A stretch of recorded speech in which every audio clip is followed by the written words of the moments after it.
ഇന്ന് നമ്മൾ പഠിക്കാൻ പോകുന്നത് എക്സലിൽ എങ്ങനെ ഓട്ടോമാറ്റിക് ബോർഡർ ക്രിയേറ്റ് ചെയ്യാമെന്നാണ്.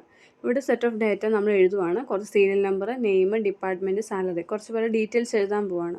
പക്ഷേ ഈ ഡീറ്റെയിൽസ് എഴുതുമ്പോൾ ഓട്ടോമാറ്റിക്കലി ബോർഡർ ക്രിയേറ്റ് ചെയ്യണം. അതിനായിട്ട് നമുക്ക് എവിടം വരെയാണോ ഡാറ്റ നമ്മൾക്ക് വേണ്ടത് അവിടം വരെ സെലക്ട് ചെയ്യുക. എന്നിട്ട് ഇനി ഹോമിൽ നിന്ന് കണ്ടീഷണൽ ഫോർമാറ്റിംഗ് സെലക്ട് ചെയ്യുക. അതിൽ നിന്ന് ന്യൂ റൂൾസ് സെലക്ട് ചെയ്യുക.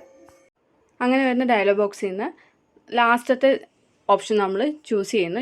Use a formula to determine which cells to format. എന്നിട്ട് അവിടെ റേഞ്ച് കൊടുക്കേണ്ട സ്ഥലത്തിൻ്റെ അവിടെ സീരിയൽ നമ്പറിൻ്റെ കോളം സെലക്ട് ചെയ്ത് സെല്ല് സെലക്ട് ചെയ്ത് കൊടുക്കുന്നു. എന്നിട്ട് ഡോളർ ഇട്ട് അത് ലോക്ക് ചെയ്യുന്നു. എന്നിട്ട് ഫോർമാറ്റ് ചെന്നിട്ട് ഏത് ബോർഡറാണോ വേണ്ടത് ആ ബോർഡർ സെലക്ട് ചെയ്ത് കൊടുക്കുന്നു. ഓക്കെ ക്ലിക്ക് ചെയ്യുന്നു. അടുത്തത് ഓക്കെ ക്ലിക്ക് ചെയ്യുന്നു.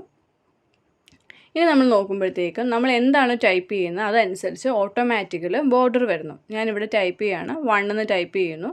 ബോർഡർ ഉണ്ട് ക്രിയേറ്റ് ചെയ്തു. 2 ടൈപ്പ് ചെയ്തു. ബോർഡർ ക്രിയേറ്റ് ചെയ്തു. അപ്പോൾ നമ്മൾ അങ്ങനെ ടൈപ്പ് ചെയ്യുന്നതിനനുസരിച്ച് ബോർഡർ ഓട്ടോമാറ്റിക്കലി ക്രിയേറ്റ് ആയി വരും.